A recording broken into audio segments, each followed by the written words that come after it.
Hi, my name is Riko. Hi, I'm Jennifer. We are so excited that you have taken this step of obedience to follow God as He leads you to this mission that He's called you to. You have a vision for what God is going to do through you and through this ministry, but that vision does take money, it takes resources.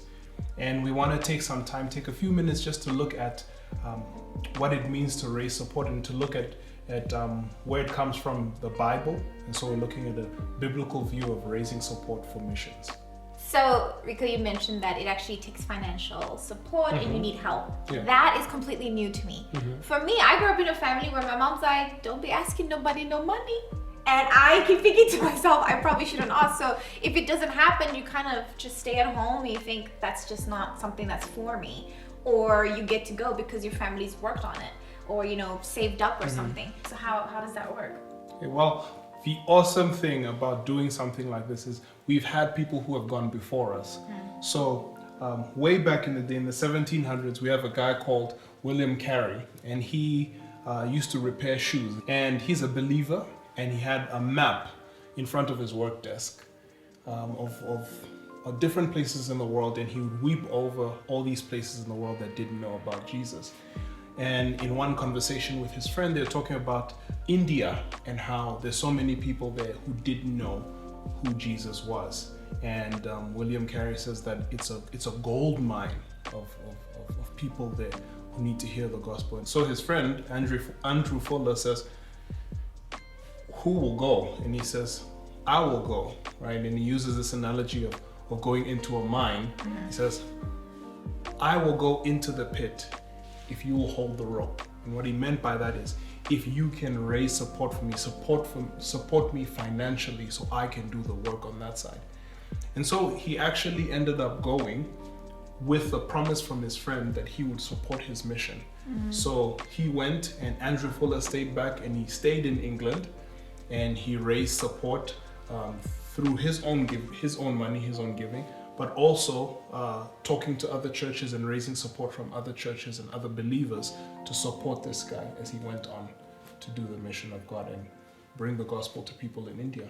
So it's not, at the end of the day, it's not about asking for money, it's asking for support for the mission, for the kingdom of God. Yeah, it's all about the kingdom of God, and that's what we want to talk about in this session. If we look at this amazing call to missions, sometimes we romanticize it and we think, oh, it's gonna be this amazing thing. I'm just gonna ask God and money's just gonna drop from the heavens. But Right. it has to be, it's real life. There's practicality to it. Raising support for missions has been something that's been done. Even in the Bible, we see examples of this.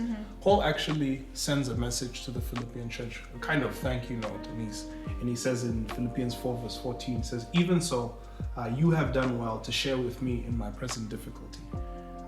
As you know, you Philippians were the only ones who gave me financial help when I first brought you the good news and traveled on from Macedonia. So he's talking to them about how they gave to him. And later in the verse, he says, at the moment, I have all I need and more. They're so generous in their giving. Jesus is another person who accepted support from people. In Luke 8 verse 1 to 3, he talks about sharing the good news, but it also mentions women who supported him from their own money. They gave money to him to fund his travels and whatever he needed. So as you can see, it's a biblical practice to support missionaries, to give money, financial help to missionaries to support them on God's mission. And so we don't need to be ashamed, we don't need to fear. However, just because we're people and people ask questions, there will be objections when missionaries ask for money. I think that's reasonable, in all honesty, because why would I, give my hard-earned money to someone else? Well, I think we need to look at these things and look at everything in the biblical context. So we need to remember that everything that we have, our money, our time, everything, it all belongs to God. God created and God gives all of these things. He gives, even if you think about your job, He gives you the skill, the ability, the opportunity, and the health to be able to work and earn money. So that's from God. When we look at it that way, we're not really earning our own money. We are more stewards of the money that God gives us. He's giving us the resource, we're just managing it and sharing it out.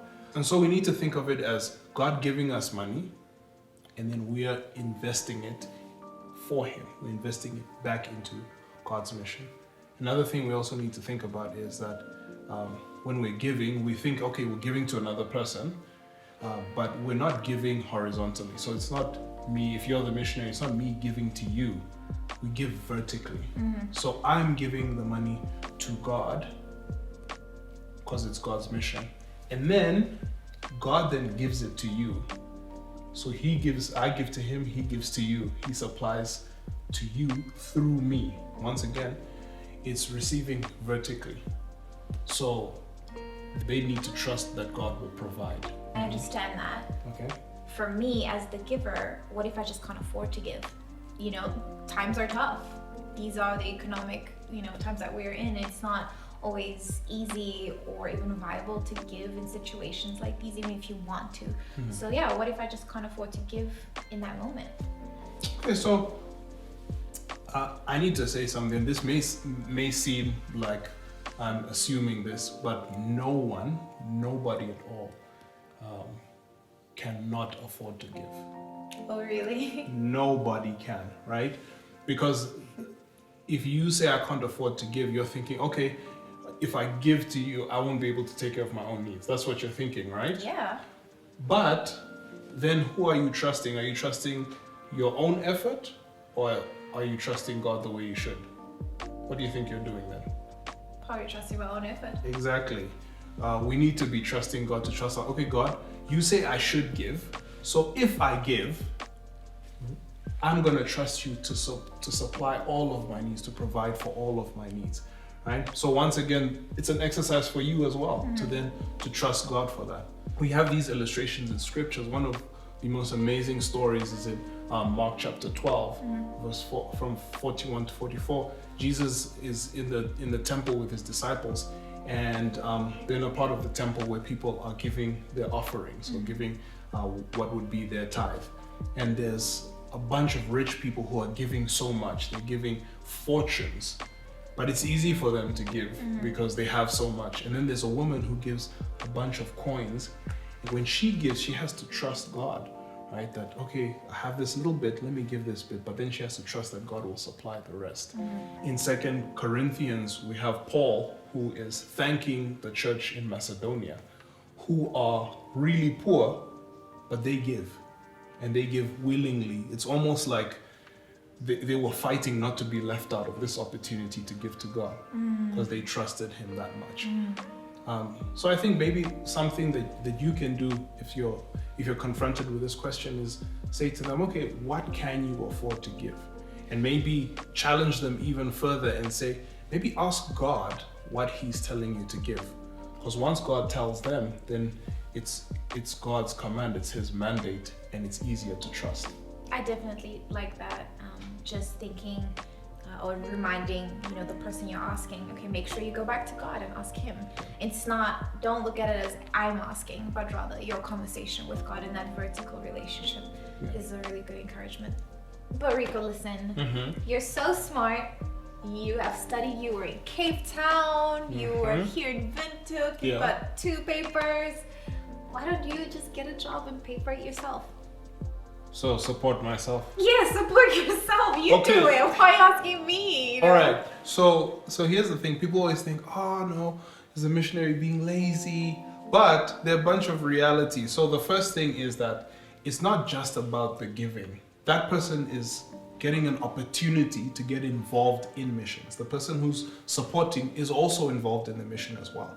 And that's what we need to do. The church, everyone in the church needs to be involved. And this is a way that they're getting to be involved. And also, just a practicality is that this ministry is going to take time.